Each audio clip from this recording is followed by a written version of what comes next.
गांव के बाहर एक पुरानी खंडहर जैसी हवेली थी, जिसके बारे में कई डरावनी कहानियां प्रचलित थी। लोग कहते थे कि वहां रात के समय अजीब अजीब आवाजें आती हैं और जिसने भी उस हवेली में रात बिताने की कोशिश की, वह या तो पागल हो गया या फिर भी लौटकर नहीं आया।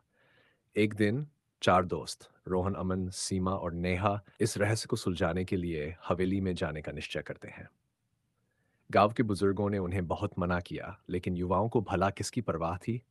वे चारों रात के 12 बजे हवेली में पहुंचे। हवेली के अंदर घना अंधेरा था और हर कोने से सीलन की भयानक बदबू आ रही थी। जैसे ही उन्होंने अंदर कदम रखा, दरवाजा अचानक जोर से बंद हो गया। चारों घबरा गए, लेकिन उन्होंने अपनी हिम्मत बनाए रखी और टॉर्च जलाकर आगे बढ़े। तभी एक कोने से किसी के रोने की धीमी आवाज आई। जब उन्होंने टॉर्च की रोशनी वहां डाली, तो देखा कि सफेद कपड़ों में एक महिला खड़ी थी, जिसके लंबे खुले बाल थे और आंखों से खून टपक रहा था। डर के मारे उनका शरीर सुन्न हो गया। तभी वह महिला हवा में तैरती हुई उनकी ओर बढ़ने लगी।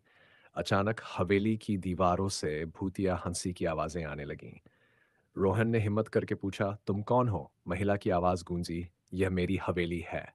जो यहां आया वह जिंदा नहीं बचा। चारों दोस्तों ने भागने की कोशिश की, लेकिन दरवाजे अपने आप बंद हो चुके थे। तभी अमन को याद आया कि गांव के बुजुर्गों ने कहा था कि इस आत्मा की मुक्ति के लिए उसे गंगाजल चढ़ाना होगा। सौभाग्य से नेहा के बैग में गंगाजल की छोटी बोतल थी। जैसे ही उन्होंने हवेली में गंगाजल छिड़का, भूत दर्द से चीखने लगा और देखते ही देखते गायब हो गया। अचानक दरवाजा अपने आप खुल गया। ढह और चारों दोस्त हवेली से भागकर गांव लौट आए। उन्होंने फिर कभी उस हवेली की ओर जाने की हिम्मत नहीं की।